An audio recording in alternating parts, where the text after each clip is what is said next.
Lovely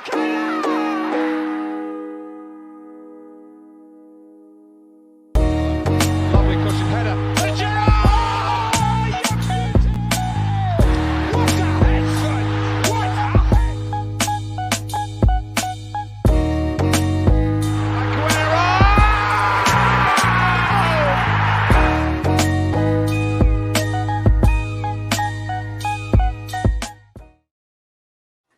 Hello and welcome back to the Premier League Trio podcast. My name is Hayder and I'm your host as usual. Today it's Tuesday afternoon, beautiful day outside, and I've got a fantastic guest today. I don't think my guest today needs any more introduction, but I'm going to say it anyway. Rob Blanchette, obviously United fans will know him, very, very familiar, very big presence on Twitter. He's a journalist, he's a presenter, and of course a Manchester United fan. So Rob, without further ado, I'm delighted we're doing this today, but welcome to the podcast, mate. Thanks for having me on. No problem at all. And look, we can't start a United podcast without mentioning the Jadon Sancho. And look, a lot of reports, conflicting reports coming out. It seems to be British media versus German media or European media. Dortmund are saying we had a deadline. British media are saying personal terms and agent fees are okay, because I spoke to a few journalists, but there's European ones saying they've never been a problem. It's just mayhem as usual with United. Whenever they chase a big player, it's a saga upon saga. We're familiar with that. And look, do you think it gets done? Because I think that's the first question I'm going to ask. And are United in a situation where it's a now or never with a player of that caliber?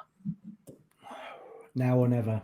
I think Manchester United do understand that they need to get this deal over the line one way or the other if they want the player long term. Obviously, he's a long-term target for United. He's kind of seen as a building block to the future. It's obviously what the football club want to do with that number 7 shirt. But ultimately, will it get done in the next few weeks? It is up in the air, and it's up in the air simply because the fee for him is extraordinary. It's a big, big fee.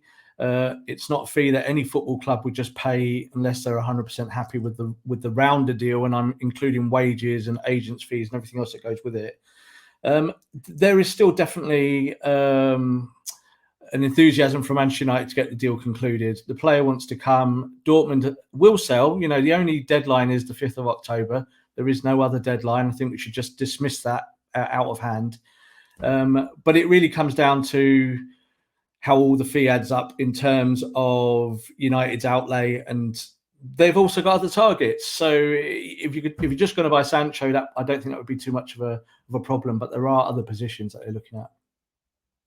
Yeah, absolutely. I think, look, I've done a few podcasts. I've done one with Kieran Maguire about the finances of the club. And when you look at the sheer waste that we've had under Jose Mourinho, under Louis van Gaal, now with COVID and no fans coming in, it's a big chunk of United's revenue, 110 million per year in match day revenue. So cutting that out from United, and also United have spent big. They spent big last summer, probably close to 200 million on Maguire, Wan-Bissaka, obviously Bruno Fernandes. But do you feel, and this is something that gets leveled a lot, that the Glazers only spend, I don't agree with this, because if you actually look at it, they spent 1.2 billion, they spent it badly. But do you think that it's fair to say the Glazers don't spend when it does matter? For example, Jose getting second and then pulling the plug that summer on the transfer dealings, Oli getting third when it looks seemingly impossible to even get top 4 in December. And now what you have is a situation where he needs to be backed, he deserves to be backed, he's earned the right to be backed, but they're just not doing or showing the same ambition that the fans and the manager has. Again, I would say wait until the transfer window's over. I think that's key in this scenario. I know fans are always desperate for news and they want to see players coming in. Obviously, Chelsea have had this glut of players come in, and that's pleased their fan base. I think with the Glazers, ultimately, they're businessmen. They are about profit and loss. They're about the money they can take out of the football club. As you just highlighted there, they have invested, but they've invested badly. And that's the bottom dollar. The recruitment team that have been there for before, obviously, Ole, they've done a really bad job, and we've known it. We look at the players that United have brought in. So I still think there is a bit of that kind of stigma there with the board, because Manchester United have got a board full of non-football people. And I think that is an issue, and I think everyone in the game believes that's an issue. If you don't have a director of football, then how can you actually have a direction as to where your football club goes? It's so hard because Donny van der Beek's a great signing. And if United get Sancho over the line before the transfer deadline day, I think most Manchester United fans will say, right, we're ready to go. But then there's other positions that we can look at and we can wax lyrical about. We can talk about defenders, we can talk about fullbacks, we can talk about defensive midfielders. You can go on till you're blue in the face with Manchester United. It's the story that keeps giving. But the Glazers are not football people. We've said this before, and they've never hidden away from that. They're always going to be the type of owners that take a dividend out of the football club. But the money that they have put back in, they've just spent it really badly. Yeah, I think there's a misconception. I'm sure you saw the Swiss Ramble phenomenal thread yesterday, which was going around and doing the rounds on Twitter. And I think a lot of people are saying, wow, they've taken 89 million in dividends. But I think people have to understand, in the grand scheme of things over the last, 5 years, I don't think that's that much money for Man United. It's a fraction, obviously, of what the revenue is. I think the problem is when you look at the interest payments, the debt, all of that totaling about 838 million. One of my biggest complaints is that when they came in through the door, there was a big opportunity to improve the stadium. And what I mean by that, I'm not asking for a brand new, brand spanking new 100,000 seat stadium. Increase the capacity to 90,000, because when you look at how much they put into infrastructure, you can't say they haven't invested in the surrounding areas of Old Trafford, like let's say a Manchester City. They haven't invested in Carrington. It's pretty old compared to you look at Spurs' one, obviously in the documentary, it's state of the art. They haven't invested in the hierarchy, like you said, the director of football. They haven't invested, I would say, in a strategy as well going forward. That's what the director of football will bring. You can't go from David Moyes, who shouldn't have been appointed, but a defensive style of play, to Louis van Gaal, possession based, and then you jump straight from the polar opposite to Jose Mourinho, who is, whether you like him or not, he has a certain style of playing, which isn't in keeping with United's values. But when he does get the backing, it's boring, but it's effective. But they weren't fully invested in that. And now you finally got a manager in Ole Gunnar Solskjaer. I know you're a big fan of his, who understands the club, understands the values. Perhaps you can maybe say his tactical acumen isn't at the top level. I think that's fair to say. But he's obviously doing something correctly. Like now you're thinking, come on, you've got to push forward with this. Otherwise, he's going to be left out to dry come December. Yeah, I think firstly what I'll say is I'm not a fan of Ole. Again, objectively, I looked at his record when he came to the football club, and like you just said there, he doesn't have the acumen of a Pep or a Klopp or other managers, even kind of talk about Pochettino going back. But what he has done is press the reset button at Manchester United in terms of signings, in terms of style of play, but also in terms of expectations. Now, he's come to the football club. We can all say top four is an achievement to a certain extent. United have been out of the title picture for a while. But it's about how you balance several factors together. And I think he's done that really well in terms of how United are playing, how the fans feel about watching Manchester United now. Does he need backing? Absolutely. There's no doubt about that. Every manager does need backing. But I think that there is a kind of more organic approach at United at the moment. And he really is kind of filling in for the director of football role as a manager. It's very old school, giving the manager the actual say in transfers that maybe Mourinho didn't have, and certainly Van Gaal didn't have before that. So I think as far as where we are at Manchester United, there does need to be some kind of patient outlook. But it's a silly thing to say to football fans, because football fans are never patient. Football is a funny business. Like, we were just talking about money there. £1 million is a lot of money. It's still a lot of money in the real world, and it's still a lot of money in football. But we talk about things in terms of 20, 30s, 40s and 50 millions, like they're just derisory figures. The Glazers don't think like that. Most football clubs do not think like that. There has to be a balancing point. So like we're talking here, obviously, about Sancho, 100 million or something like that. It's a huge commitment. And every part of that deal needs to be perfect for it to be executed. The other side of it is, because it's not just a club and a club speaking to each other, there are all these people in the middle. And these people in the middle are what hold up deals, agents, third parties. So for the Glazers, there is this issue in the sense that because they have plenty of contacts across Europe, they've got a great kind of relationship with clubs abroad and all of this. There's no issues with those things. They've got great relationship with Dortmund, but it's more about how do they look at their targets, how do they execute it, and then give Ole those players. They've done that with Van der Beek. They got him for a discount, or what I would call a COVID discount. He would have gone to Real Madrid 6 months ago for a bigger fee. And they're looking at it player by player. They have active targets all the time. But I do think, I keep saying it, football fans do need to be patient. I know that every day of the week, they just want more news. And that's kind of where our function comes in. Like you said about Twitter, we talk about these deals, little bits that we know, people that talk to us. We can't obviously talk about sources and things like that, because that would be incorrect. But United have been doing business quite assuredly behind the scenes now for months. And it's just if they can get them over the line. They can't always get them over the line. That is part of the football business. But I do think that we'll still see incomings in the next week or so. I agree with you. I think that is the point, isn't it? What I see a lot, obviously, you're a journalist, you're in the media. And what I really hate seeing is that when a journalist says something, look, transfers can change in a split of a second, can't it? You could have, for example, the Griezmann deal years ago. He was going to sign for Man United. They got a ban. He decided to stay. A lot of top reputable journalists did say Sancho's joining United, but you see in the comment section, I mean, I'm sure you get a lot of maybe nasty comments and not so nice comments, saying, "Oh, I'm not going to say I know you're not this, you're not a fraud, obviously." But I've seen people even having a go at someone like Jan Fortoft. I've seen people have a go at Christian Falk, people who in the footballing world. I hate this tiering business, because I had Jamie Jackson on and he was fantastic, really insightful. He was Jamie's great. Yeah, Jamie great. So helpful, brilliant guy as well. And I hate when someone's made this tiering and then they just, crap all over journalists. And it's really sad, isn't it? But that's the way it is. A transfer hinges. It could hinge on one or two details, fine details. It could go from pretty much agreed, couldn't it, to not. And look, I agree with you. I think United will make a couple of signings, and I'm not naive enough to think they're not working on things. But I'll be honest, I have doubts on the Jadon Sancho deal as the time goes on. For me, it's a must. But would you entertain the idea of Gareth Bale joining on a year loan?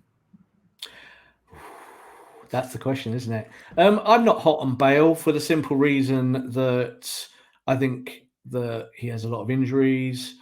I was in the Bernabeu for a game 3 years ago where he came on the pitch off us as a sub, and the whole stadium booed him. And I thought to myself, wow, this is Gareth Bale, who's won Champions Leagues and is a top player, and every Real Madrid fan booed him. And it was like, whoa, I've never seen anything as extreme as that for a home player.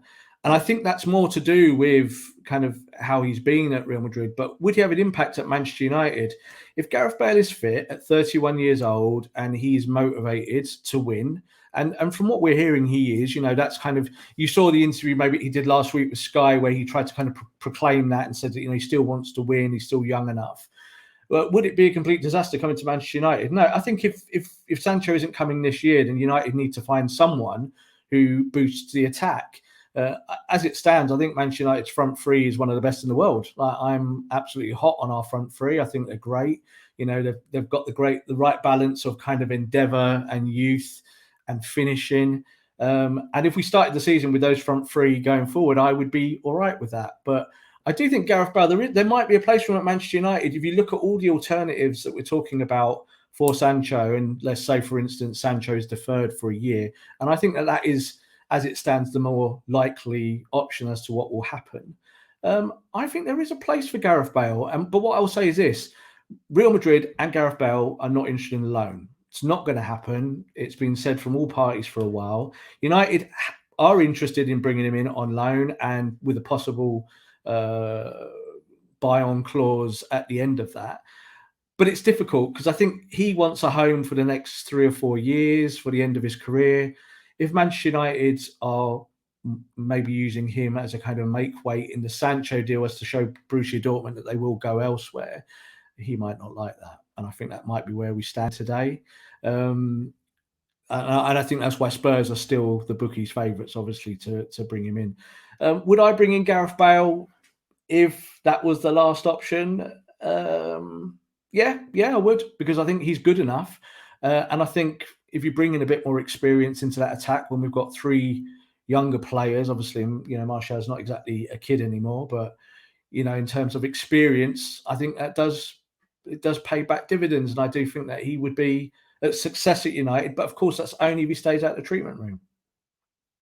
That's a big if, isn't it? I think, look, there's 2 sides to that story with Gareth Bale.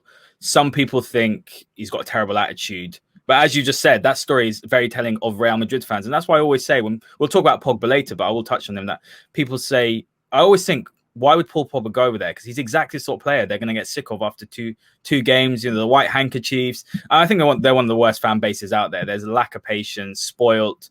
I mean, they win, but I think they're a nasty, nasty club. As Sir Alex said, I wouldn't sell them a virus, even though he sold them Ronaldo, Van Nistelrooy, Beckham. The list goes on.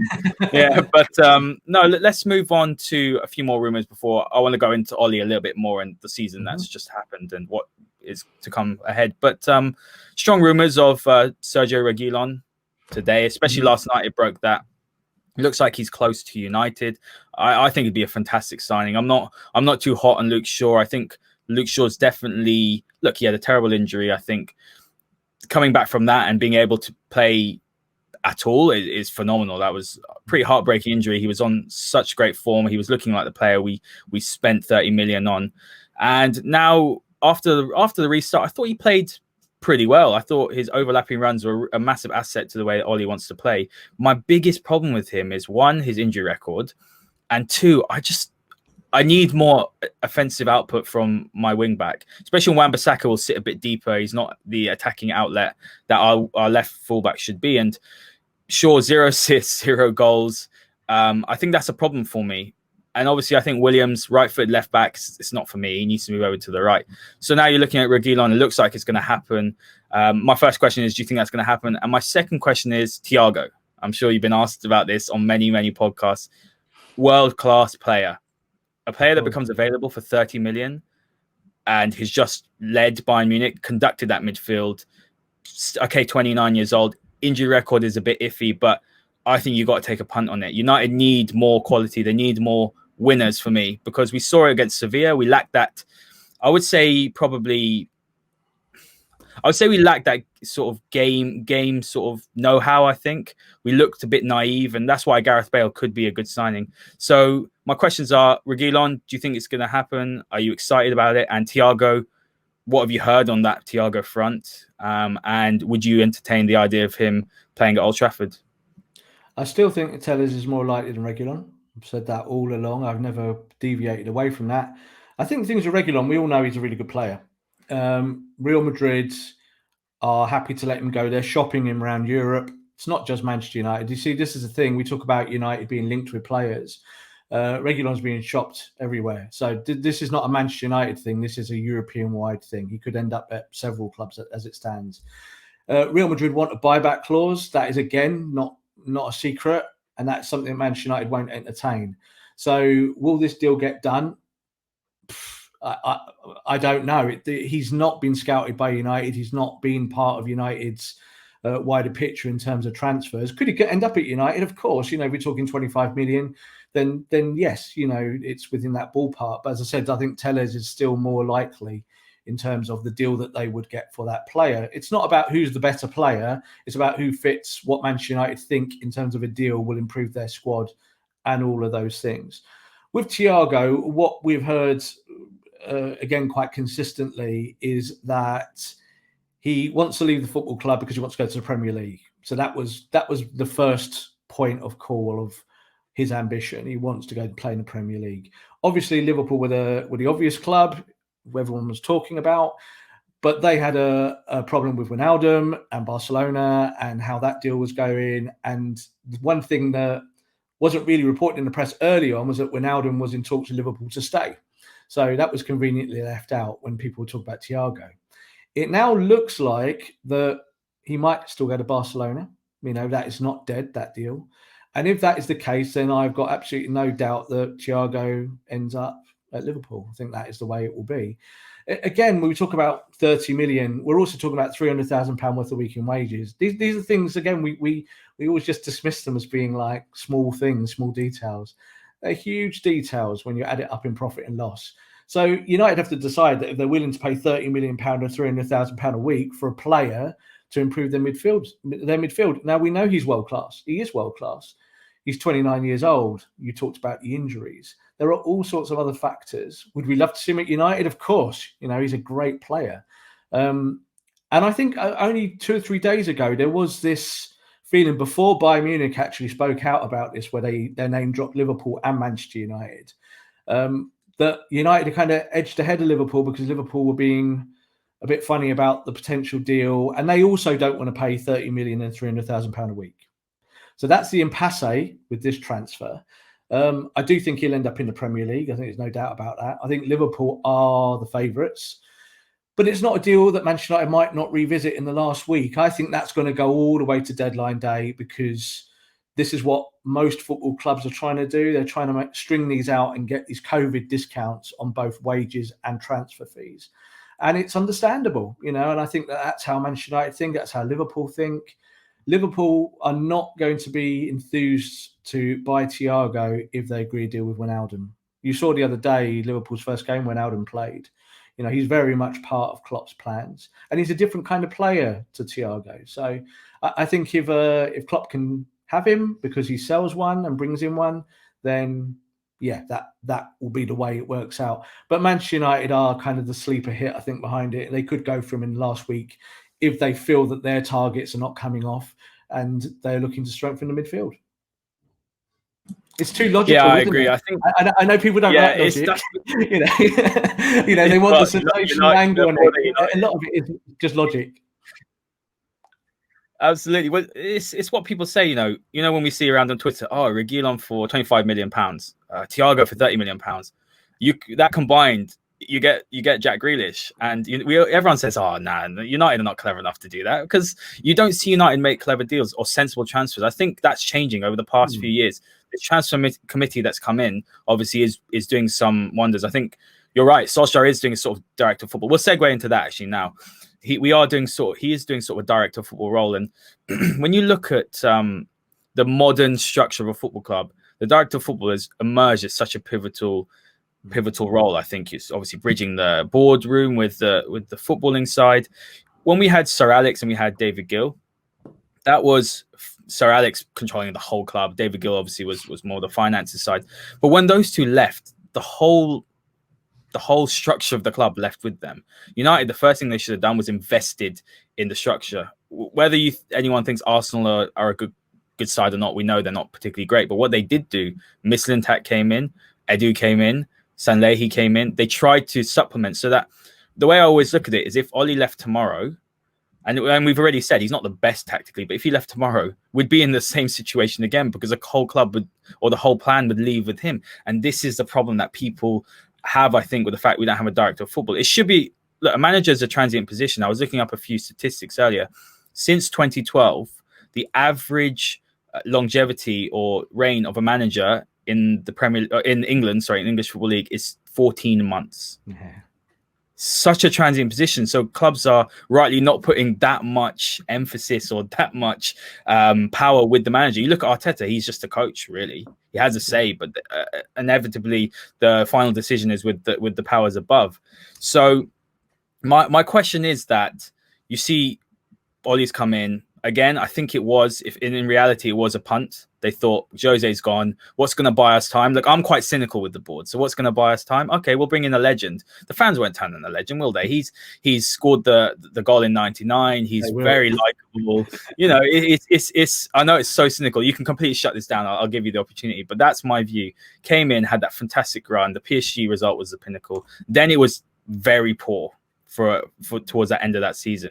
And I will be honest with you, I had doubts whether he should be the manager. I thought Mauricio Pochettino for me was always the target. He should have always been the target. Then we had that summer where we invested fairly heavily, didn't sign Bruno Fernandes, massive mistake. Now you come up to December. I'll be honest with you, and I've been very clear about this. And I think it's important as a human being to admit when you're wrong, to also accept that, and to also accept that, you know what, maybe you need to give credit where it's due. come December, I did a podcast and I was so angry after the Burnley game. I laid into Ollie and I thought, this is it. You got to go. Bruno came in. The whole complexion changed. Pogba came back. Rashford came back. Yeah. And we saw a fantastic end to the season. So Ollie deserves another chance. But my worries are that in 2 or 3 years' time, could you see United winning Premier League title under Ollie? Because is he tactically good enough? That is where my issue is. So talk to me about how you assess the progress under Ollie, whether you agree with anything I've just said. And if it's rubbish, just shut me down, Rob, because that's fine as well. That's good. That's all good. Let's take it point by point. I think in terms of the Glazers' relationship with Ole and what they were thinking in terms of after Mourinho, they gave Mourinho a big contract. They saw him as kind of the future of the football club in terms of being able to win a title. As we've touched upon before, we know that with Mourinho, it's his style of play is an issue, and also about how he manages football clubs, especially from year 2 to year 3 onwards.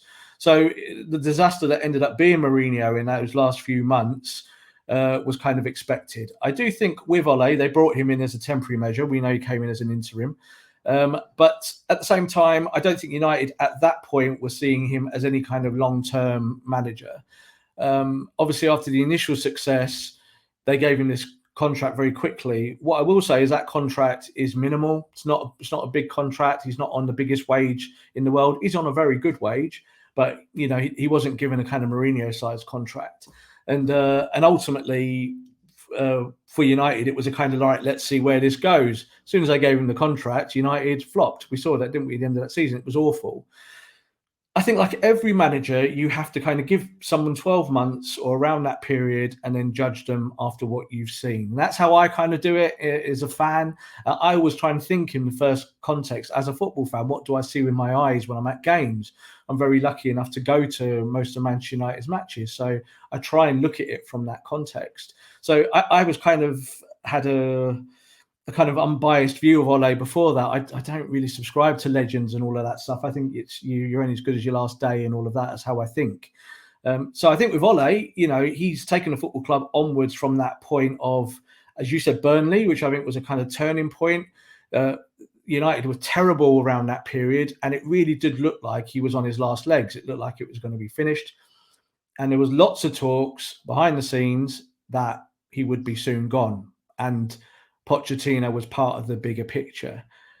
Unfortunately for all Ole's detractors and everyone else who doesn't want him at the football club, United suddenly started winning after that, playing really well, and ended up third, which is no one could have predicted. I've been obviously watching the All or Nothing Spurs documentary like everybody else, and it all flashes up with the league table, doesn't it?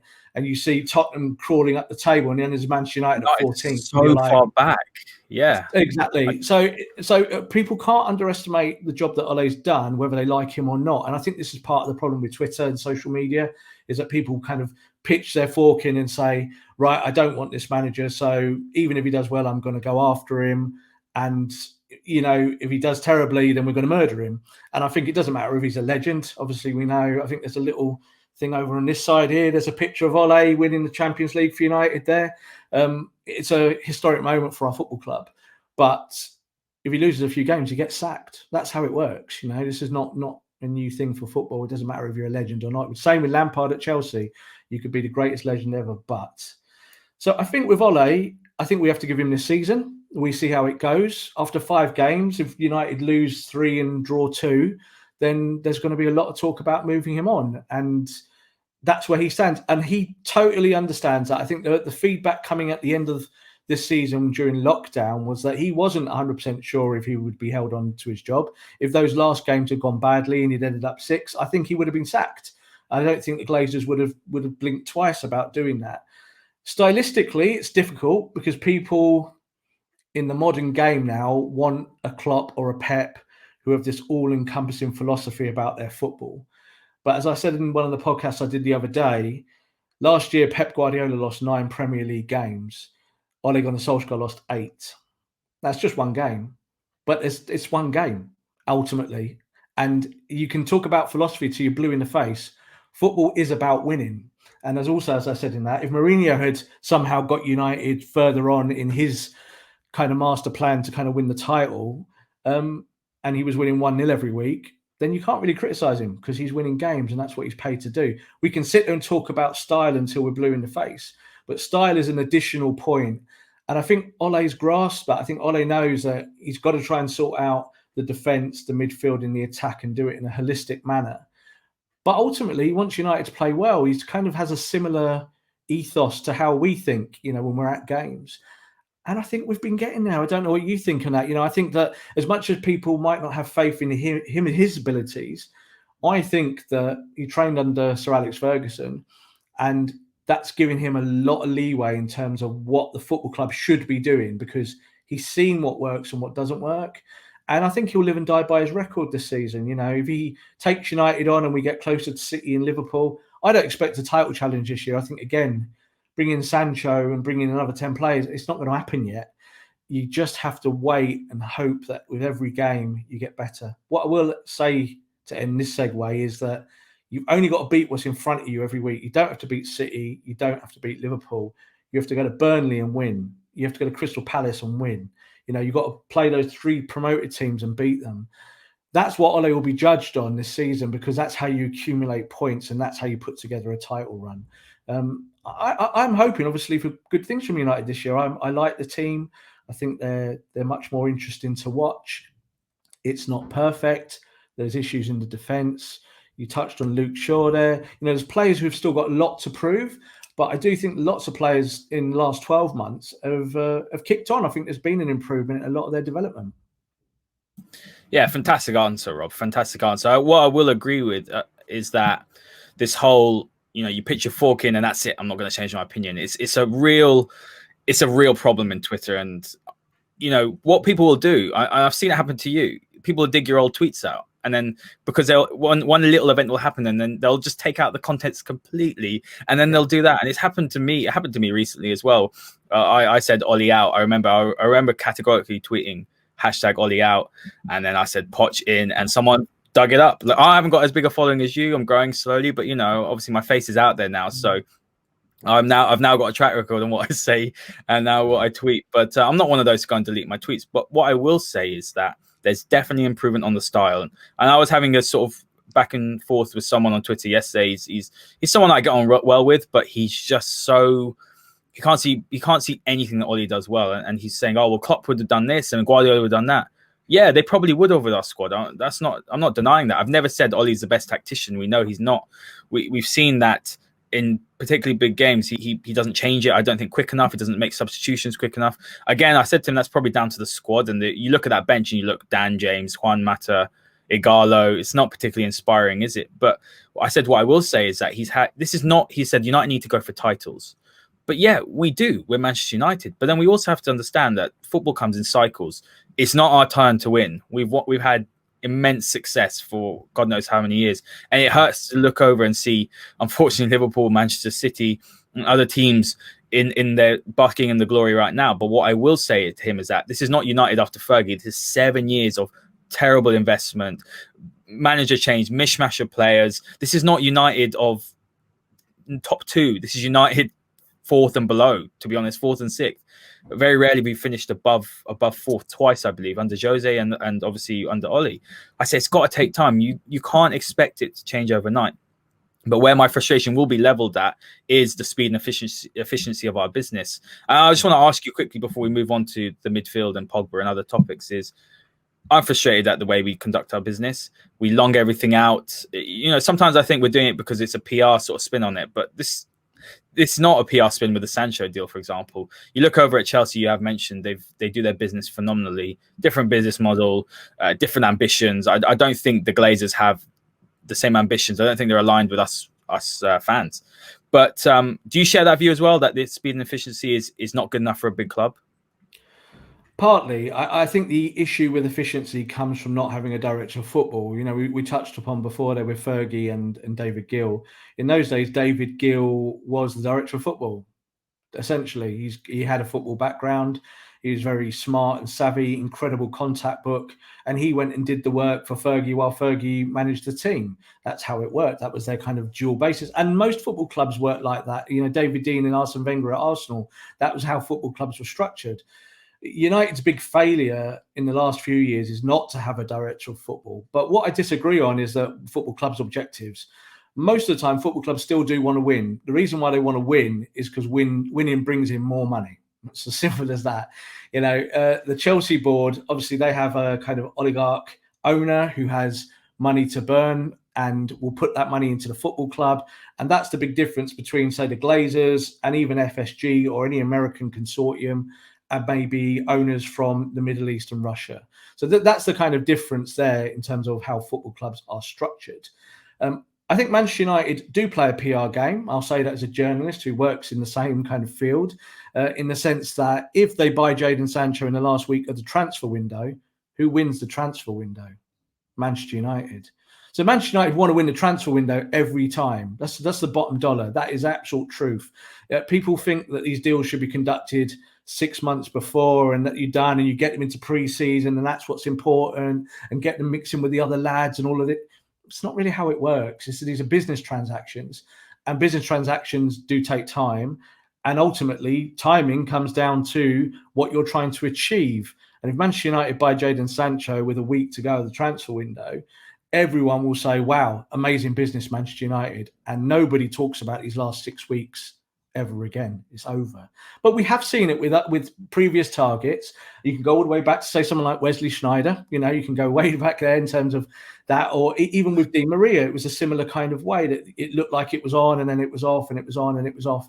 United have had these transfers in the past where sometimes they work out. Paul Pogba worked out.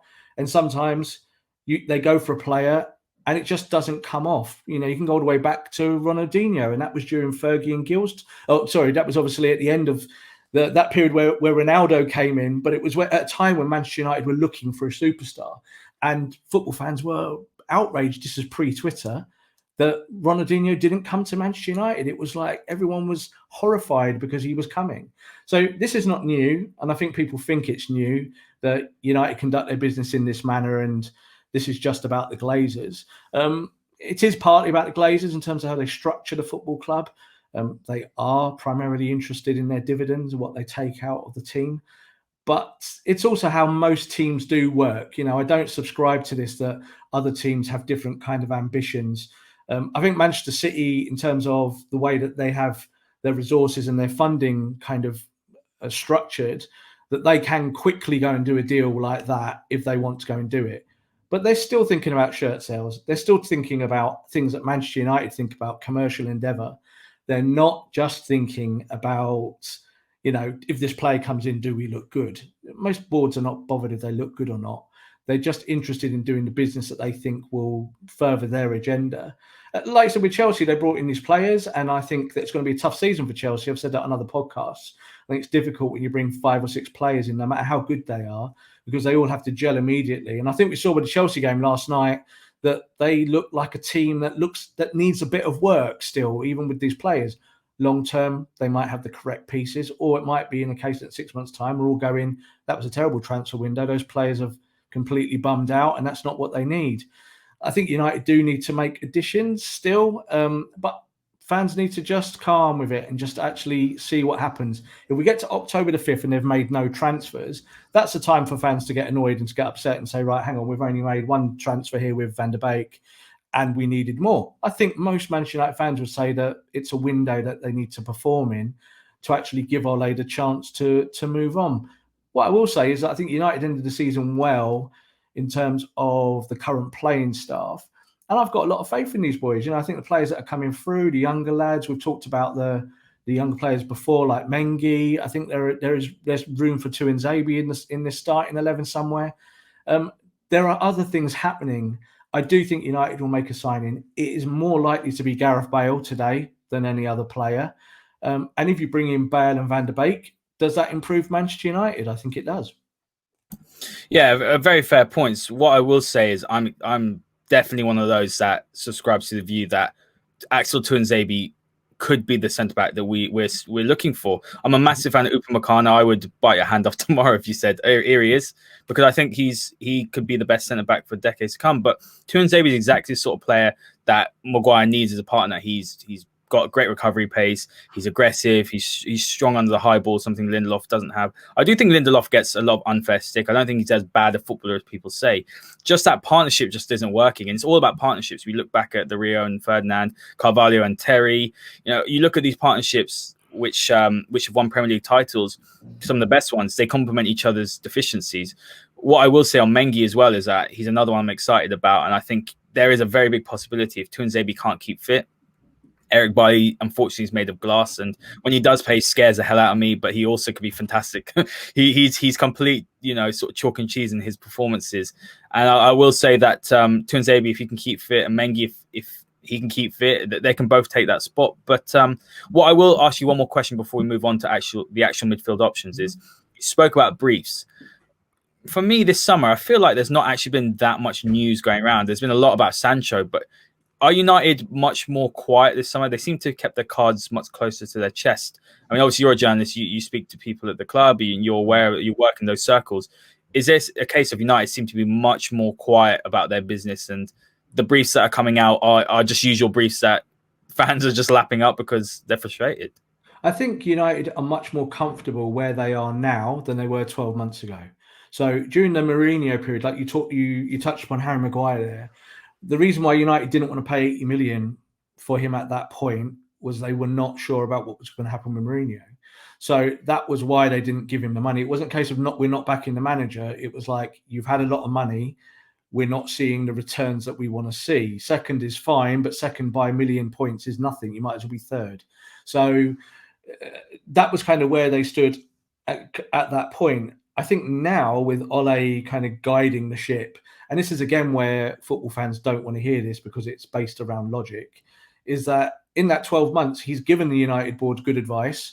They've bought players that have upgraded the squad to a level. I think Bruno Fernandes was certainly his signing, a player that the board were not hot on originally. When we were talking about Bruno Fernandes to Manchester United in the first instance, United were quite clear, and they briefed the press, they were not interested in him. That was a direct brief from Manchester United. 6 months later, they bought him because the manager pushed for it.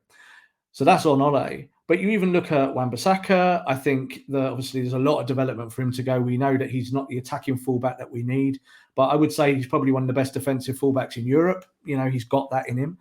Harry Maguire, I don't think has had a fantastic individual 12 months at Manchester United. But again, you look at the stats. We're a better defensive team since he signed, which is why you pay 80 million to make that statistical difference. So he's done that.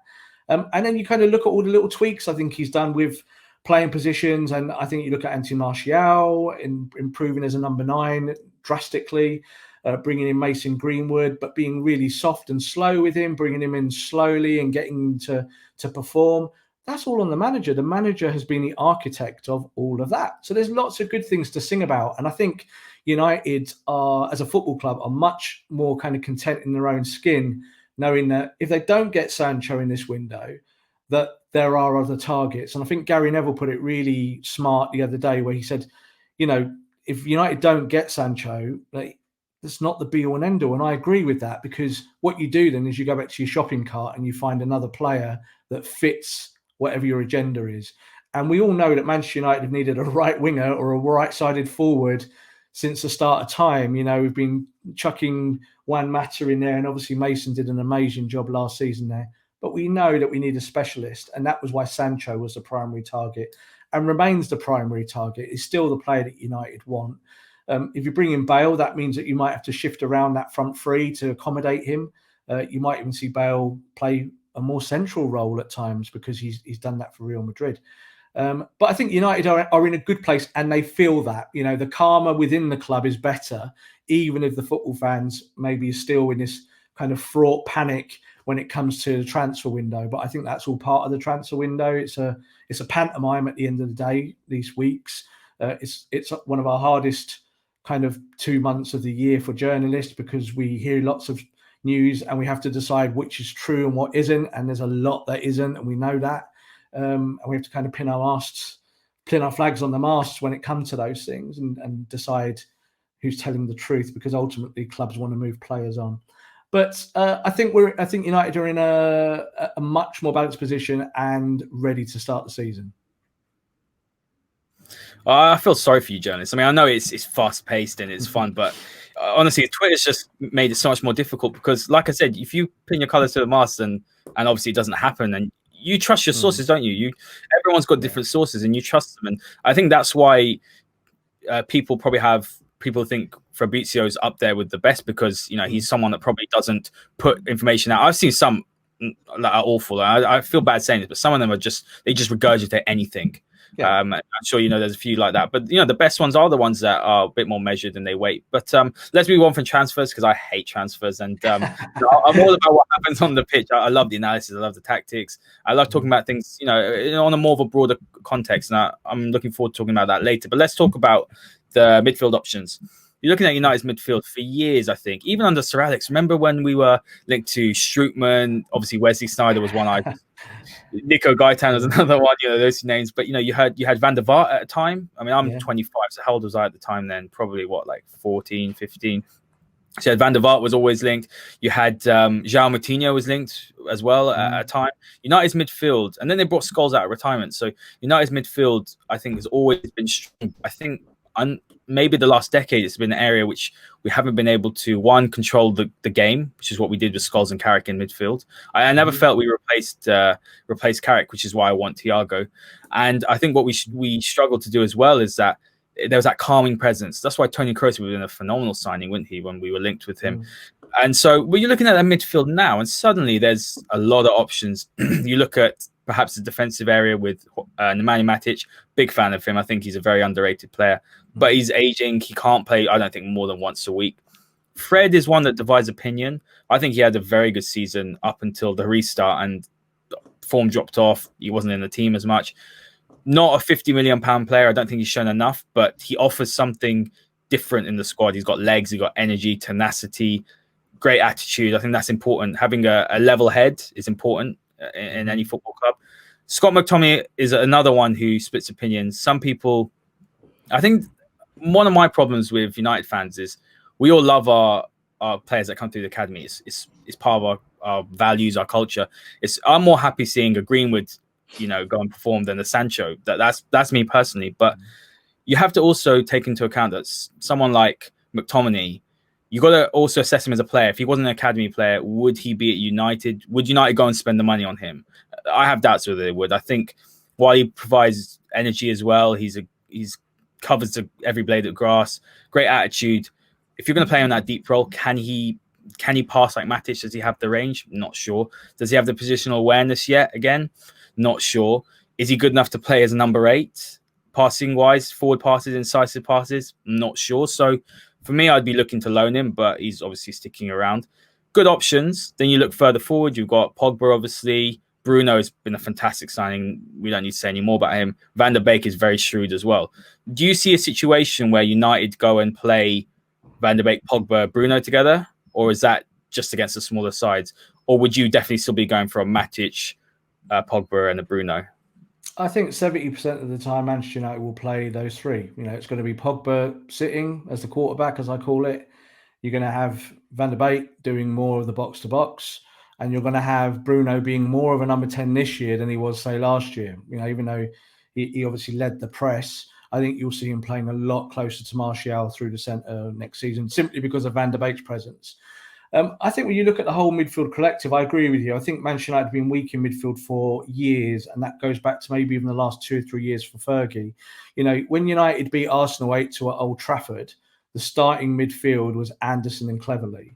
Yeah. So it's been a problem for years. One of the reasons why Paul Pogba left the club when he was a kid was that there were players playing in front of him that were not as good as him, even as an 18-year-old, 17 and 18. And he was seeing, Rafa da Silva starting central midfield in cup games rather than him.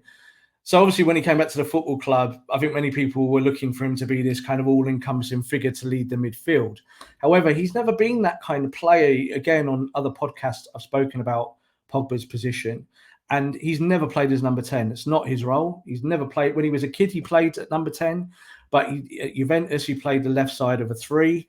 At Manchester United, Mourinho was always happier playing him deeper, but that was because Mourinho played a low block. And you look at kind of where you go from here. I think bringing in Van der Beek shows that United have this system in their heads in terms of playing those three in a staggered way up the pitch. Will those players on the bench be able to replicate what they do? Well, no, but I think that happens at most football clubs. You do get teams like Man City who've got an incredible bench, but most football clubs really struggle to have true depth, like for like. We talk about having two players for one position. That's the philosophy at the end of the day, but it's not always the actuality. It's not always reality how that works out. I think, Fred showed last season that he's got potential in terms of minutes. I think when United play the big teams next year, where they play City or Liverpool, Matic starts. He'll be the guy playing as a number 6, as a traditional screener in front of a back 4. Pogba might have a little bit more of a kind of visceral role in those kind of games. But I don't think that we're going to see anything mind-blowing next year tactically. I think there's a much more natural feeling about where players are going to play. And Paul Pogba, where does he want to play? He wants to play exactly where he's playing. I know, again, fans don't want to hear that. He's happy playing what would be a modern number 6 role. And what I mean by that is it doesn't mean you're a defensive midfielder. You're not screening. It means that you get the ball deep and the game is in front of you. That's what he wants. He wants the game in front of him. He wants runners in front of him. He wants someone like Bruno who'll work, and someone like Van der Beek suits him. That's why United, I think, have brought him into the football club. He'll go and do all of that kind of busy work in the centre and in the centre of the pitch. So I think the midfield is so much better than what it was. You mentioned Scott McTominay there. I was someone who was not hot on Scott on the early days, but I'm a big fan of his. I think last season he kind of hit the buffers a little bit, and at times, didn't play well when maybe you were expecting a little bit more from his production rate. But he's not really in the squad for that. He's in there to kind of fill a gap and to provide energy, and he's not going to be this. He's not going to be Thiago passing the ball out from the back and being this world-class midfielder. But not every player in your team can be world-class. You've got to have your Darren Fletchers. You've got to have your John O'Shea's. Football clubs are built on people who do the work, as well as having all these star names that can do all the beautiful stuff and all the flair. It's about balance. So I wouldn't want Scott to go on loan this season. I think if there's any injuries, he's going to be needed. And he's proved that when he gets to run of games, he can perform. He scored that brilliant goal against City, obviously in the derby. I was there with my son. It was an amazing moment to see that ball from right in front of us go in. It will go in history, that moment, in terms of as a winner from 40 yards, 45 yards. And I think that Scott kind of plays like a fan. He's a football fan, and he plays that badge on his chest means something. And we need more of that. And I think that's where the club is going in terms of direction of personnel. So I'd like to keep him, because I think that you put him out on loan, you might as well sell him. If you don't want to keep him, if he's a player that's surplus to requirements, then you buy someone else who's going to do that job, maybe from the bench. And an 18 or a 19 or 20-year-old. We should really talk about Medjbury. He's a player that we're going to start seeing in the next 12 months. And I think that's more the course of how it will work in Manchester United's midfield when he breaks through. And then maybe Scott would be surplus to requirements, but at the moment we keep him. Yeah, you make fantastic points about Pogba. Let's segue into the sort of the Pogba and the split opinions that people have on him. You are spot on when people expected Pogba to come in and essentially be the main man, lead the midfield. And when you watched him at Juventus, he had prime Pirlo behind him. He had prime Vidal. He was never the main man, but he was. I don't see Pogba really as a leader. If, let's say, Maguire did lose the captaincy, I would have been giving it to Bruno, because what Bruno's done is when Bruno's come in, he is that character. I spoke to quite a big Portuguese journalist recently. He said to me that Bruno Fernandes, he's not surprised at anything he's seen from him. He said that he's always had this character. He if anything, he actually embraces the criticism, or he embraces the pressure, and to be the leader and to be the one that the focal point is on. And you've seen, as Bruno's come in, Pogba's performances have just shot through the roof. I honestly think what we saw during the restart, and some people want to see, like you said, he's not a number 10. They want to see him running into the box because he's got fantastic attacking attributes. But for me, what I was most impressed with was how simple he kept his game, kept the ball ticking. He controlled the tempo. As you said, he sat a bit deeper with Matic. What I really like about him is that he can do everything.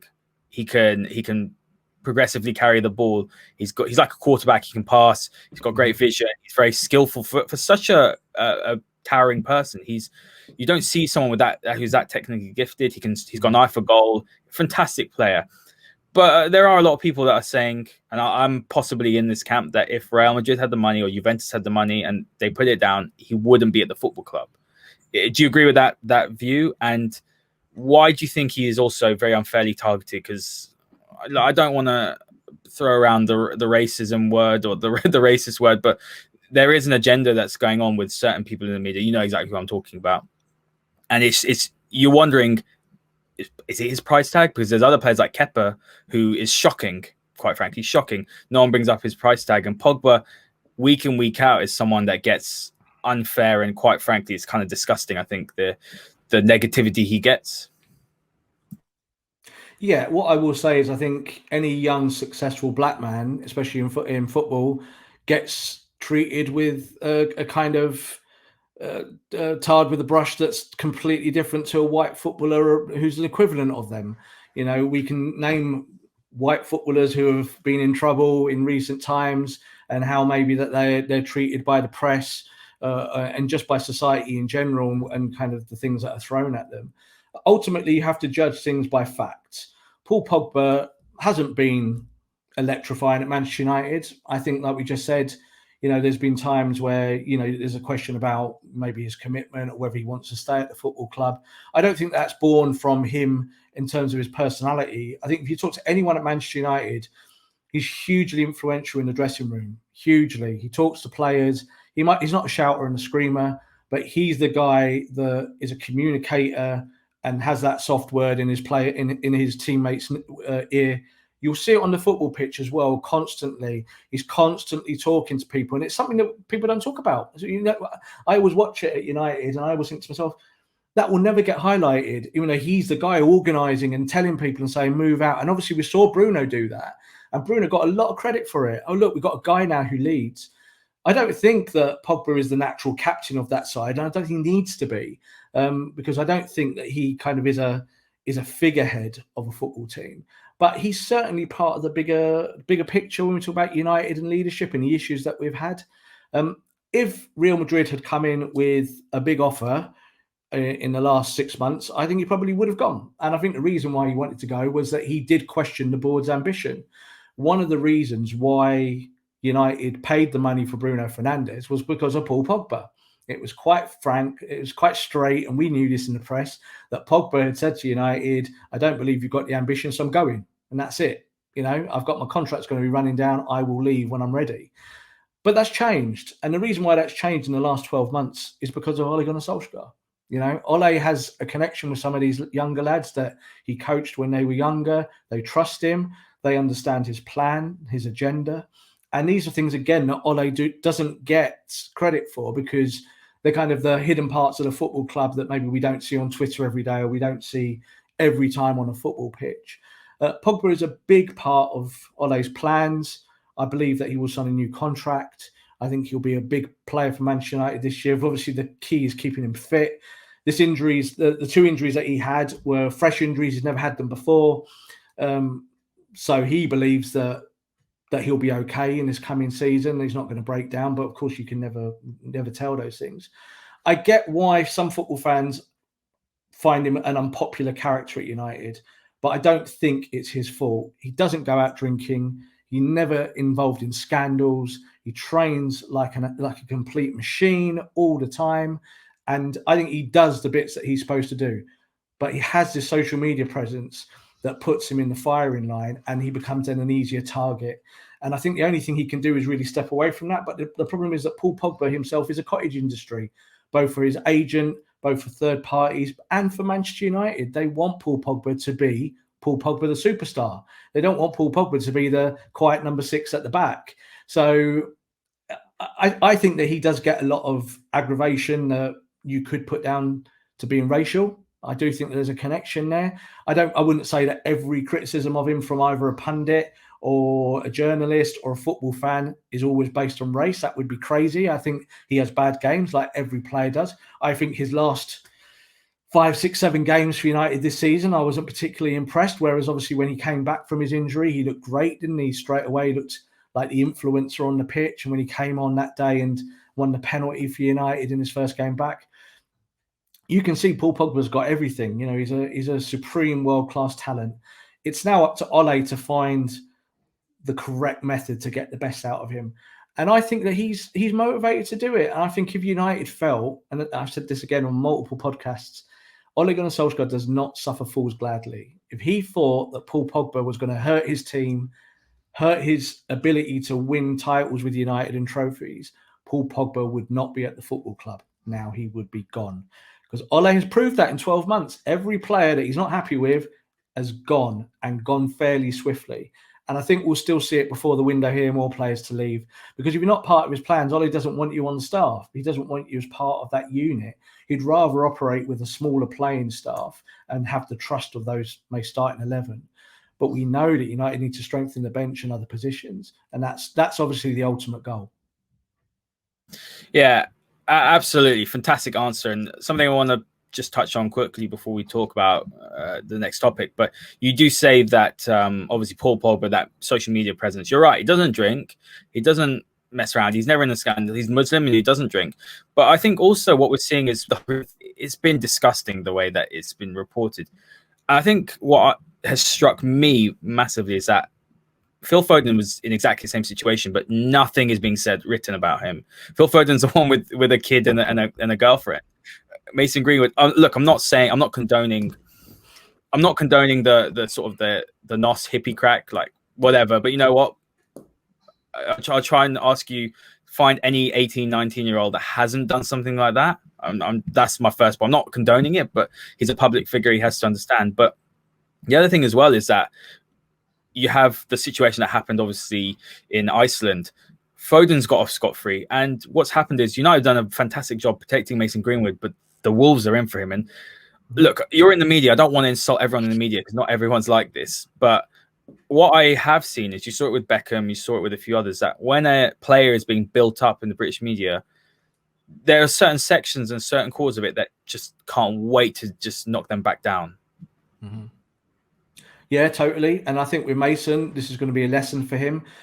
To be fair, like he did an interview recently before, obviously, all of this kind of last couple of scandals, and he said, you know, I'm kind of expecting stuff. You know, I've been told that, you know, I'm going to be targeted. I'm told that I've got to kind of be professional, and I've been told that I can't stay on my PlayStation all night and play Xbox because I've got to be at training the next day.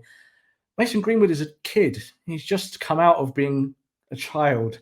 So there is this transition in terms of maturity. I think that both of the stories, also the England one, and obviously what we've heard recently with the hippie crap, which I think is a completely ridiculous term in terms of what it actually is. It's crazy to compare it to crack.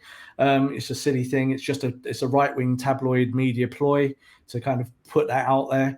He is going to be judged because A, he is a Manchester United player, and B, he is a young black man, and he's been told this. And it's funny, isn't it? Because on the other hand, you look at someone like Marcus Rashford, and obviously all the kudos that he's gained in the last few months across the world. You know, in terms of reporting about this black footballer who's a local lad in Manchester and has done all these great things locally and now doing it nationally.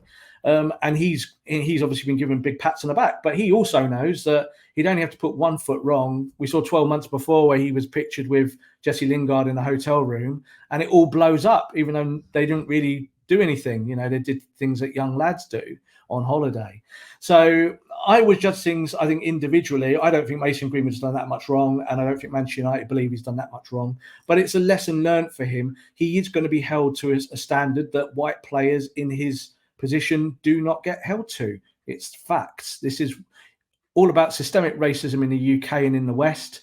This is how it is. You know, even ourselves here, you know, any person of color, you know, if you're a journalist or whatever, you are held to a higher standard than your white counterparts. I mean, This is just how it is. And, you know, when someone goes after you and attacks you because they don't like your journalism, quite often there'll be a racial comment in there. So you have to suck that up and do the right thing and report it to Twitter and do those things, get that person banned or blocked, because it's the only way of doing it. You know, we saw Neymar the other night, didn't we? Obviously punched the guy because of what happened. Really, what I'd have preferred to have seen is that Neymar just walked off the pitch with his team, because that would have been the statement. That would have showed the system that if you do not tackle racism and find a way to solve it, there's going to be no football. And that's the best way to do it. And I think with Mason, the best way he can come back at this is exactly how Bex did it when he had all of that, when the World Cup. And that is, you come back and you win trophies and you stick two fingers up to both press and opposition fans. Ultimately, we want to win titles at Manchester United. If Mason Greenwood scores 20 goals this year and does it with flair and panache and everything that we know that he is, we're not going to care what he does. You know, he's not a bad lad. And I can say that straight off. People were saying he's like Ravel Morrison and all this. Ravel's situation was so different at United in terms of the company he was keeping and all of the stuff that was going on behind the scenes, his training or his lack of it. Mason's not like that. Mason is a good young pro. And we've seen, haven't we? We know the reason why he was in the England squad is because of what he's achieved on the football pitch. He's getting no extra points from Southgate just because he's a United footballer or anything like that. But you're right to make the comparison to Foden as well. You know, I think Phil Foden has had almost no criticism as part of this. But Phil Foden doesn't sell newspapers. Manchester United footballers do, and that's the bottom dollar.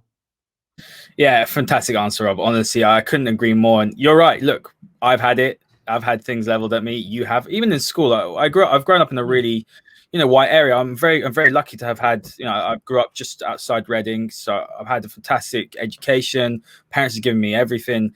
I don't look at things like black and white, but even when you're in school and you're the only coloured person, that you don't notice these things until when I went to university and I had more coloured friends and more in touch with my culture. Indian, and I've got a bit of Iranian in me. So when you are around people like that, it's completely changes your complexion. And even words like, even for a joke, like it was like, token or brownie, like I used to laugh it off. But then obviously what's been going on the last year or so, it's really sort of opened my eyes and be like, even if it's a joke, that's not okay. That you can have banter, but to have banter, I don't know, it wasn't malicious, but it's still saying you're brown or you're black and we're white. And this is a point, and what I will agree with is, you look at Paul Gascoigne, he's revered. He's absolutely revered. And I've never understood. Look, it's not my generation. I never got to see him play. Obviously, before I know he was a phenomenal player. I've seen all the videos, but the way he acts. But Sterling has a gun tattoo. I mean, where's the fairness in that? So I completely agree with you. And there is a systematic or systemic problem in the UK, which is going to take, if it ever does get better. But you see on Twitter now, it seems that more people are. You look under the comments when Phil Thompson, Charlie Nicholas, and Matt Letizia got sacked. The comments were you just have to look at the comment section on Twitter. It's disgusting. Oh, this is BLM's fault. Oh, they're going to bring on Alex Scott. Alex Scott is one of the best pundits out there. Mm-hmm. She's phenomenal. Yeah, go on. Yeah, totally. I'm friends with Leanne Sanderson. Obviously, she does a lot of work for Sky, and she's been doing more work recently. She's black. Everybody knows she's black, but she's there on merit. And I think that this is how it goes with any industry, but certainly all the industries off football. But this is a societal issue that we see. We talk about how many black managers are there in football, how many black chairmen are there, how many people on boards are black or people of color. It's minimal. It really is minimal. And that's about society and the structure. And, you can dig down into that until we're kind of blue in the face, and you never really find solutions, because ultimately the system has to change itself. But you're right. I think if any person of color has experienced racism in the UK, I think everybody has. If your skin color isn't white, this is why we talk about white privilege. White privilege isn't about being privileged in the sense that you have more opportunities. It means that you have the opportunity not to be racially abused. And that is something that I think most white people don't understand. And I don't blame them, because we're only kind of having these conversations more and more in the media, say in the last maybe 2 or 3 years. I do say that we've got some great people in football working behind the scenes, whether it be with Kick It Out and BComs, people who have got strong voices and strong opinions and are leaders. And we need to kind of interact with these people more. It's up to the FA to actually do that, in terms of the game. But I want to see football clubs being more kind of inclusive and not just do it for statistics. Bring in the right people who deserve an opportunity. You know, we saw someone like Darren Moore at West Bromwich Albion who did a great job and then just got kind of thrown in the bin because of whatnot. We don't know why. Supposedly it was about his record. Well, his record was, I think he was in the playoffs at the time. There's plenty of managers and coaches that can tell you stories, and I've spoken to loads of them in terms of what the kind of their responsibilities are and how they are judged. Frank Lampard gets a big football club, Steven Gerrard gets a big football club, Sol Campbell gets Macclesfield. So there's so many examples, but it has to come from the top, and maybe it will take maybe a person of colour to have a top job in the Premier League for it to kind of, smash the fourth wall or whatever you want to call it. But at the moment, we have a distinct whiteness across the board in terms of leadership in football. And so at some point that has to not stop, but has to kind of be quelled, and there has to be some kind of fairness to the system, because at the moment the system isn't fair. Yeah, fantastic answer. Couldn't agree more. And I do say this about Lampard and Gerrard, yes, they're legends, but and you can even argue to an extent maybe Ollie as well, like what constituted them to get the job.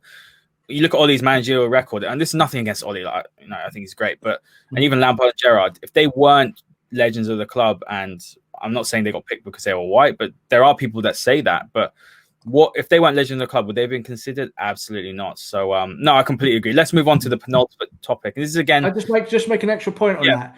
I don't think that they got the job because they're white. But that's the definition of white privilege, is that you do not have to think about being white.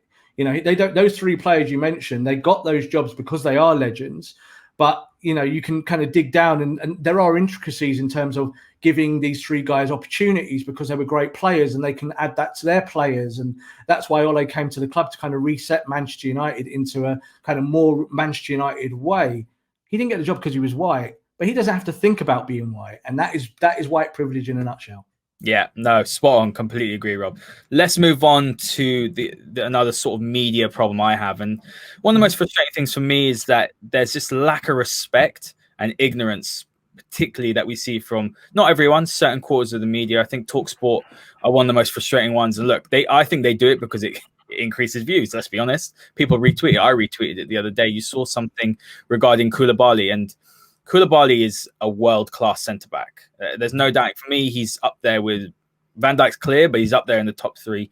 He's had a fantastic season. And you had Martin Keown saying, why would they even go for him? And it's this lack of respect and knowledge about foreign leagues and foreign players.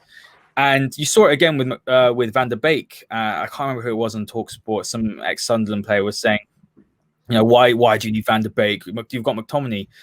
It's just absolute. It's just lack of it's lack of respect. It's lack of knowledge. It's lack of also desire to learn about other leagues and to watch something different to the Premier League. I watch a lot of Italian football. You've got to broaden your horizons. And what's your thoughts regarding this? Is this just a British? I don't want to say an arrogance, but is it sort of a British media doing this just purely for more clicks because they know that if they say something outrageous, half of the fans will start retweeting it? Or is it actually a case of the British media think that the Premier League is the be-all and end-all? Because we looked at the Champions League semi-finalists, 2 from France, the Farmers League, 1 from Germany, Farmers League, and obviously, who was the other one? I'm forgetting now. Who was the other Champions League semi-finalist? Leipzig, yeah. Forgotten it already. Yeah, it was so long ago, it feels like. So is it honestly a case of British media doing this for clicks, or is it genuine arrogance or a lack of desire to learn about other leagues? It's a bit of all of that. It's the truth. Ultimately, you've got to think about the times we live in. We live in strange times. This is Brexit Britain now that we live in. The media do understand that is their audience, and they have to please their audience. Let me give you an example. Look at something like LBC as a station, who have in the last, say, 2 years really leaned towards the right in their presenters, people like Nigel Farage. Now Nigel Farage is gone. They don't want to be associated with him. And they've brought in David Lammy, who's obviously a leftist. This is how you play to your audience in terms to please them. And football is no different. football believes, or that what it's trying to perpetuate is that the Premier League is the best league in the world. Now, I would say that it is the most entertaining league in the world. I would subscribe to that. I work in Serie A, the Bundesliga, Liga. I do all of these, La Liga. I work across Europe in my job, and for me, the Premier League is just the best league to be a part of because it is the most exciting. You know, some of those leagues you do get some real stinkers of games week in, week out. But of course, there's lots of talent abroad, and there's no doubt that, you know, if you cross that little 26-mile channel to France, that lots of people in the UK do believe that you're then going after an inferior product. And it is sold back to the audience as that, is that these players. So Van der Beek, I think it's a great example that you said there. It was Michael Gray, who you were referencing at TalkSport, who said, you know, why would they buy him when they've got Scott McTominay? It's a waste of money. But of course, they're two completely different players on two different trajectories. It's kind of a crazy comparison. It's like, why would you even go there? Why would you sell that as your punditry on that? And that is a thing in certain organisations. I think TalkSport again are a kind of organisation that have started to try and balance it out. You know, they now have female presenters and black presenters, and we've only got to go back a year ago or 2 years ago when we were talking to people like TalkSport and saying you need to correct your house and actually have these people do these jobs. They're now going that way, so it is improving. I wouldn't say the punditry is massively improving across the board, but I think you could criticise the guys on Sky Sports as much as you do with maybe the more commercial outlets like TalkSport and radio and things like that. There should be a better standard across the board. But do they look at kind of foreign entities as the enemy in a way? I think it's easy to kind of show that if it gets clicks. And this is the business we're in. It's about, you know, football is about advertising. You know, if you get clicks, advertisers like that, that's kind of what they want. And you've got to find the clicks. And that's how these huge £1 million industries work. And Twitter is part of that ecosystem. And, you know, all of these guys are trying to turn profit. And it is what it is, you know, it's not great. And as I always say to people, if you don't like something, especially in football, turn it off. If people don't like my tweets, unfollow me. It's fine. It's not a big deal because it's about kind of you trust that person or that product or that organization. So, yeah, I think this is why we have this premium on British players. You know, you talk about Jack Grealish, he signed a new contract with Villa. And we know that Manchester United were interested in him, and then Manchester United went cold, and Manchester United said to Villa, we're not interested anymore, it's over. And he signed a new deal. And of course, today it will be about our Jack, you know, future England superstar, signing a deal with his hometown club. Isn't he great? Well, you know, if the offer had come in, he would have gone to United. There's no doubt about that. That we knew that at the time. That was coming out from Villa and from the camp. But British players do have this kind of kudos put on their shoulders, whether they deserve it or not. Yeah, spot on. It's something that frustrates me. You know, even though a little while back United were linked with what's the lad from Newcastle called? Longstaff. Matty Longstaff, yeah. It's just beggars belief. And there's this notion in England the best nation in the world. We've got the most talent. We really don't. And it frustrates me. I think the most frustrating thing for me as well is that clickbait aspect of it. And I've always said I'd much rather have a loyal, smaller base of listeners where I'm providing content which is well thought out, well analysed, balanced, rather than going and putting a clickbaity sort of title like Sancho signs, even though I've seen people have been doing it pretty much all window and they're getting called out for it. But Rob, last question, because I know that, I mean, this has been so fascinating. I could talk about this forever, but, you know, we will have to come to an end soon. But expectations for the season. For me, I think that United are capable of getting third spot again. I agree with you what you said. I don't see us, pushing. I don't see us challenging, but I would like to see us close that gap. I think that's the most important thing. 30 points or 30 odd points to Liverpool and 19, I believe, to City is unacceptable. And what I'd like to see is come sort of March, April, United are within maybe 10, maybe single digit points behind. I would like to see. I'm not one of those that subscribes to the view that 3 semi-finals are successful. I actually think that for me, that's a bit of a weak mentality to not even make it to one of those finals. I've spoke to a few people about this. Phil Brown was on my podcast and said the same to him. He vehemently disagreed. But, you know, I think that the League Cup was one which understandably, we were in a poor form. We didn't have Bruno or Pogba or anyone like that, and City are a better side, let's face it. But the Chelsea one, I thought, was a missed opportunity. I felt like Oli either should have gone full in and changed everyone, or should have gone full in and played everyone. It was a bit of a halfway house, changed the tactics, didn't work for me. Sevilla, you know what, we could have easily won that, but we didn't. So again, for me, Europa League, I think we would have beaten Inter as well. So I'd like to see a trophy domestically, whether it's FA Cup or League Cup. And honestly, the Champions League, that's a big one for me. At least bare minimum round of 16. But quarterfinals, I think, represents a good season with this current squad. What are your thoughts?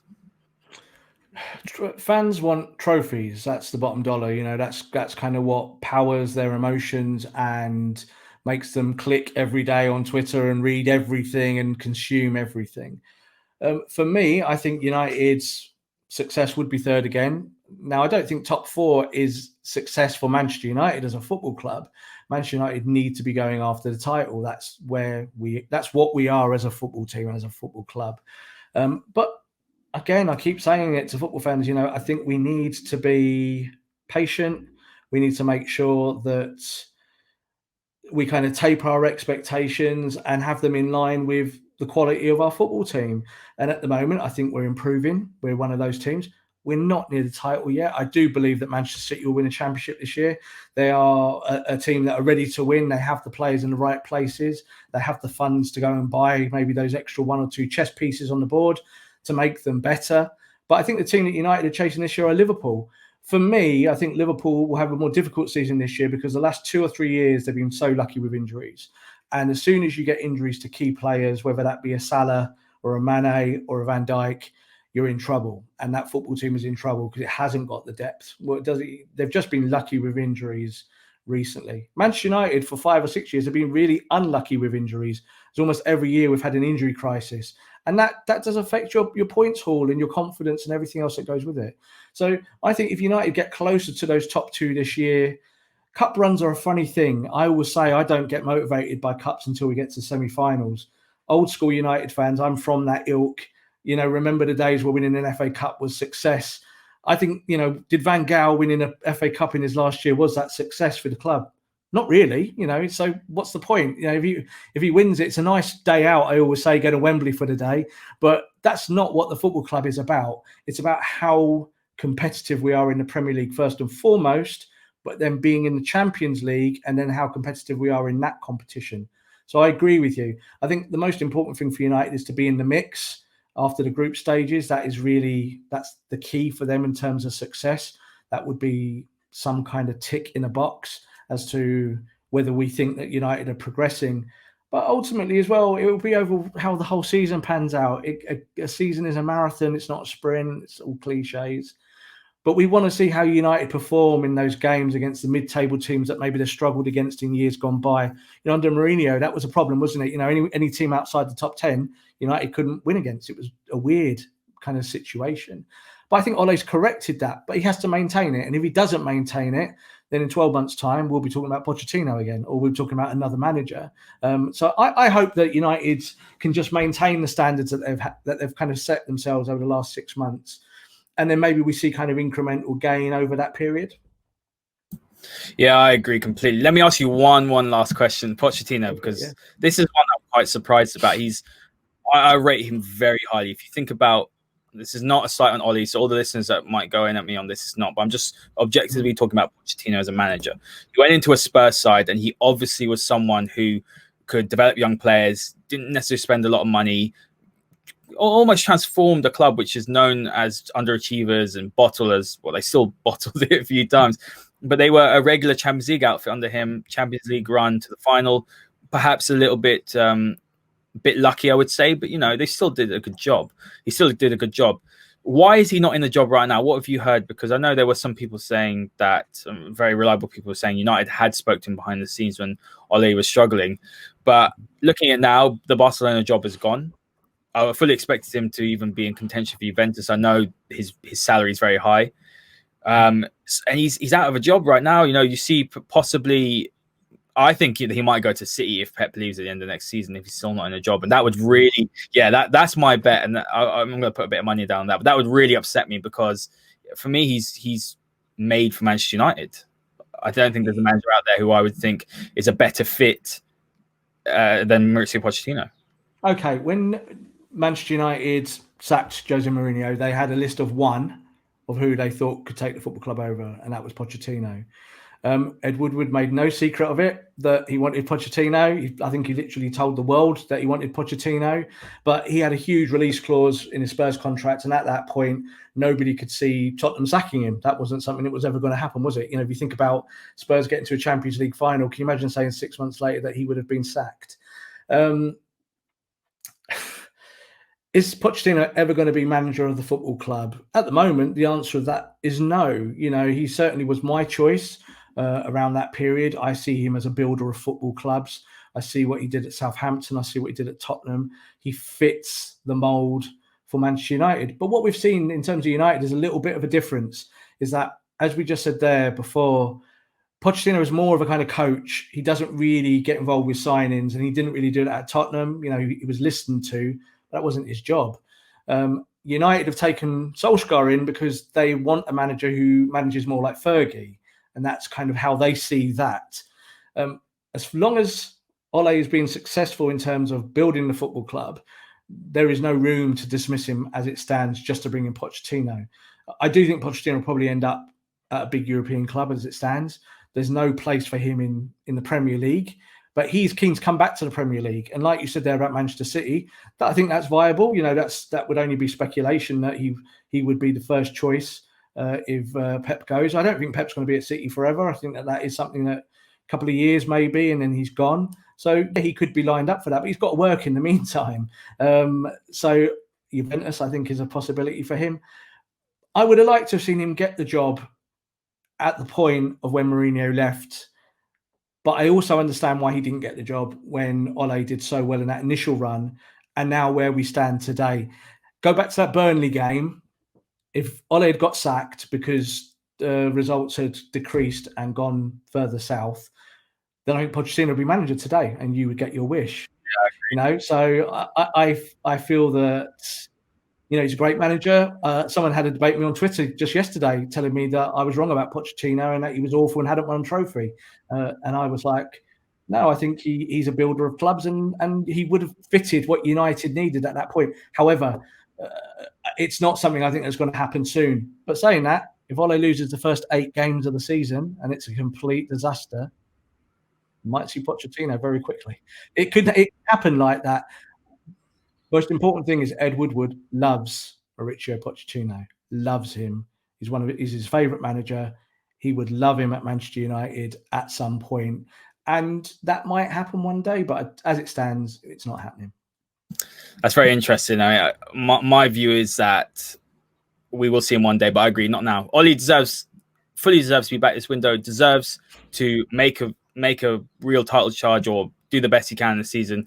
If it doesn't work out, look, United, whether he's a legend or not, and that's my last point I'm going to say before we finish, is that he's got to be judged as a manager, not the player, because there's a lot of fans out there who, because he provided one of the greatest. I was 4 years old. I don't remember 99. It was just such a shame. But 2008 for me was incredible. So I can imagine how great 99 was, being 1-0 down. But you know, he's someone like it was yesterday. Yeah, I can imagine. But it's one of the greatest moments you'll never ever forget. He's provided probably one of the happiest moments of people's lives. So I can completely understand the love and the admiration for him. But you always got to, as you said earlier in the podcast, judge people on what their role is now. He's a manager, so he has to be judged at the same stick as the likes of Mourinho was and Van Gaal. So Rob, honestly, this has been one of my favorite podcasts. Thank you so much for taking the time today. An hour and a half, but you know, it flew by. So thank you very much, mate. Where can the listeners find your content? Because I know you do. You work with the Sports Social, don't you? I had Jim Salverson on the other day, which was great. Yeah. Sports Social, Bleach Report, and many other places. But you can find me on Twitter. If you go into the search and put Rob Blanchette or Rob B, I should come straight up. Or my full handle is @_Rob_B, and you'll find me straight away. Fantastic. And to all the listeners, make sure you hit the like button. This has been a phenomenal interview. We're gonna chop it up and put out little clips here and there, so you might see Rob's face circling through around Twitter for the next week or so. But thanks very much for listening.